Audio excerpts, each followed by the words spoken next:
কাজের মেয়ের ঢংটা তো তোরা দেখলেই তো বোঝা যাচ্ছে একটা কাজের মেয়ে। তোরা তো চিন্তা করতেই না, আর আমার দেখা মোটেও বোঝা যায় না আমি যে কাজের মেয়ে। বড় লোক মনে হয়, আমাকে এক দৌড়ে করে হাঁটবি। ও আল্লাহ গো,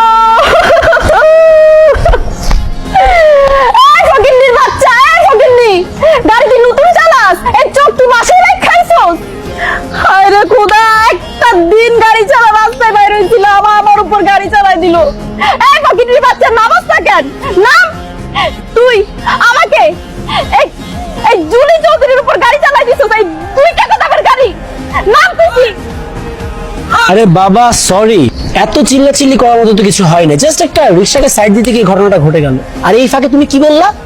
আমার এই গাড়ি 2 টাকার গাড়ি, তোমার কোনো আইডিয়া আছে গাড়ির দাম কত? হ্যাঁ, যদি খালি গাড়ির দামটা একবার বলে দেই না, এখন গাড়ির দাম শুনে আরেকবার হার্ট অ্যাটাক করে এখানে পড়ে যাবা।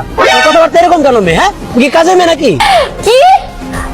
আমি কাজের মেয়ে? আমি হলাম জুলি চৌধুরী। আমাকে দেখার জন্য রাস্তার মধ্যে ছেলেদের সিরিয়াল লেগে থাকে, আর তুই বলতেছিস আমি কাজের মেয়ে? একটা দিন গাড়িটা নিয়ে বাইর হয় নাই।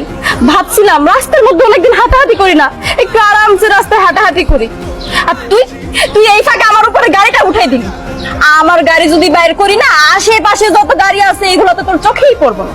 চোখে খালি অন্ধকার দেখবি, অন্ধকার। আরে তোর মতো যারা সারা জীবন ফকিন্নি গাড়িতে চলছে, এরকম দামি গাড়ি দেখলে চোখে তো অন্ধকার দেখবেই। জীবনে কোনদিন ভালো গাড়িতে চড়স নাই, ভালো গাড়ি দেখস নাই, তুই জানোস কোনটা দামি গাড়ি কোনটা কম দামি গাড়ি? কি বললি তুই?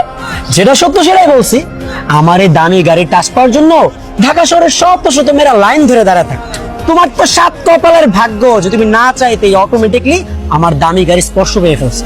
আর তুমি কেন?